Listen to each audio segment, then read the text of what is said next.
سيدنا ومولانا محمد وعلى سيدنا علي وسيدتنا فاطمة وسيدتنا زينب وسيدنا حسن وسيدنا حسين وعلى آله وصحبه وبارك وسلم.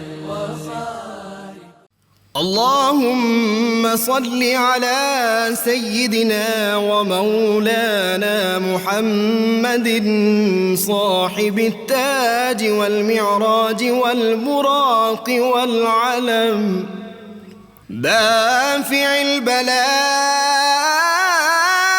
والوباء والقحط والمرض والألم اسمه مكتوب مرفوع مشفوع منقوش في اللوح والقلم سيد العرب والعجم جسمه مقدس معطر مطهر منور في البيت والحرم شمس الضحى بدر الدجى صدر العلا نور الهدى كهف الورى مصباح الظلم جميل الشيم شفيع الأمم صاحب الجود والكرم والله عاصمه وجبريل خادمه والبراق مركبه والمعراج سفره وفوق سدرة المنتهى مقامه وقاب قوسين مطلوبه والمطلوب مقصوده والمقصود موجود سيد المرسلين خاتم النبيين شفيع المذنبين أنيس الغريبين رحمة للعالمين راحة العاشقين مراد المشتاقين شمس العارفين سراج السالكين مصباح المقربين محب الفقراء